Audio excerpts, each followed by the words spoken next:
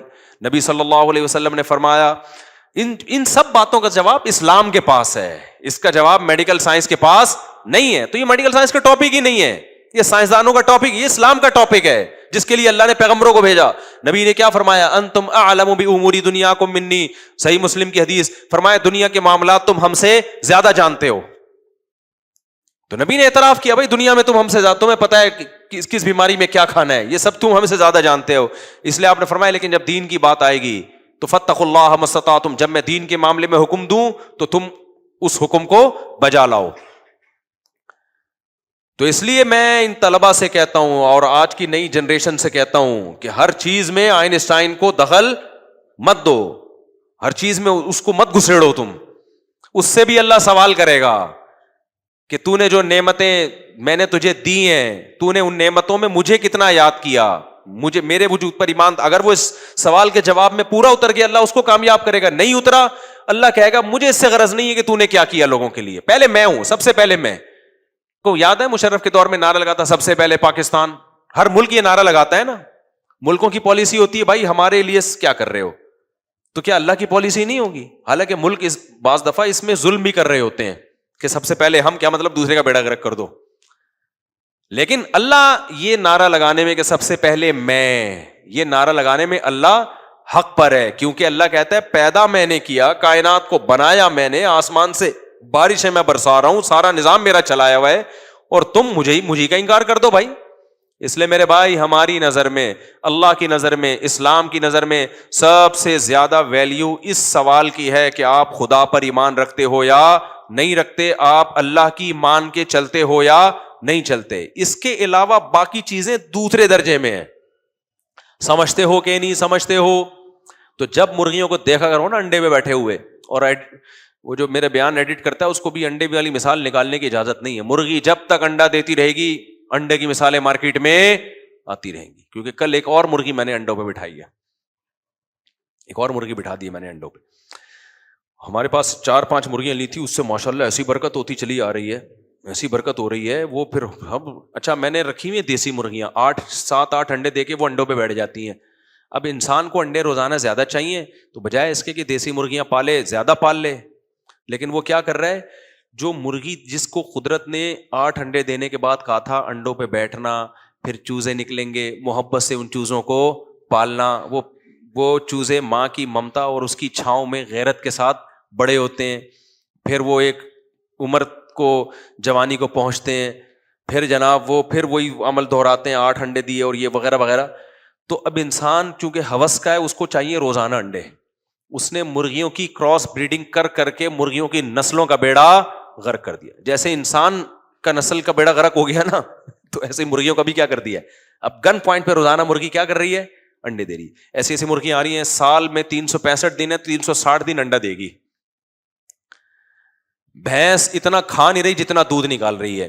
تو یقیناً یہ چیزیں فائدے کی ہیں, میں ان سے منع نہیں کر رہا, لیکن ایک بات ذہن میں رکھو, نیچر سے بغاوت کا کبھی بھی رزلٹ اچھا نہیں نکلا. ہو سکتا ہے جو مرغی سال میں 300 انڈے دے رہی ہو وہ کوالٹی میں ایسا نہ ہو جیسا وہ مرغی جو 6 مہینے میں صرف 20 انڈے دیتی ہے. ہو سکتا ہے سائنسی تحقیق کل ثابت ہو جائے کہ بھائی اس انڈے میں اور اس انڈے میں کیا ہے, بڑا فرق ہے. اس لیے جتنا ممکن ہے نا اپنے آپ کو آرگینک چیزوں پہ رکھو. جو ٹینشن لے لیا کرو مرغی اور بکری پالنے کی, اس میں ناک پہ مکھی نہ بٹھایا کرو کہ ایکچولی میری پرسنالٹی کہ میں مرغیوں کو دانہ ڈالوں, اور میری پرسنالٹی کہ میں مرغیوں کو بکریوں کو چارہ کھلاؤں. پرسنالٹی یا صحت دونوں میں سے ایک کا انتخاب کر لو آپ. پہلے زمانے میں بڑے لوگ جاگنگ نہیں کرتے تھے, ایکچولی ہماری پرسنالٹی ہے, ہم تو خراما خراما چلتے ہیں. جب ڈاکٹروں نے بولا نا ہارٹ اٹیک سے بندے بننا شروع ہو گئے تو چڈیاں پہن کے دوڑ رہے ہیں پارکوں میں. پرسنالٹی گئی ایک طرف. میں نے بعض ایسے نیک لوگ دیکھے ہیں, وہ بہت پروقار زندگی گزار رہے ہوتے ہیں, ان کے مریدین ہوتے ہیں, شیخ صاحب جا رہے ہیں, حضرت جی آگے آگے خراما خراما. جیسے پہلے زمانے میں دلہن رخصت ہوتی تھی نا, بڑی تمیز سے ہوتی تھی, اب تو پہنچ کے فون کرتی تھی, ابو میں آ گئی ہوں, آپ بتائیے کل آ جاؤں گی ملنے کے لیے. تو جیسے دلہنیں نہیں پہلے چلتی تھیں بڑی تمیز سے, ایسے ہی بعض ہم نے دیکھے ہیں نیک لوگ ہوتے ہیں, ایسے خراما خراما چل رہے ہوں گے, ایٹیٹیوڈ بڑا تمیز, لوگ سمجھتے دم کروا رہے ہیں, وہ ہوتے کولیسٹرول کے ڈبے بن جاتے ہیں تھوڑے دنوں میں نا. وہ فطرت تھوڑی دیکھتی ہے بھائی کہ تم نیک ہو یا برے ہو, کیا خیال ہے, تمہاری عزت خراب ہو جائے گی تیز چلنے سے یا دوڑنے سے. نیچر ان چیزوں سے متاثر نہیں ہوتی, نیچر تھوڑی متاثر ہوتی ہے ان چیزوں سے.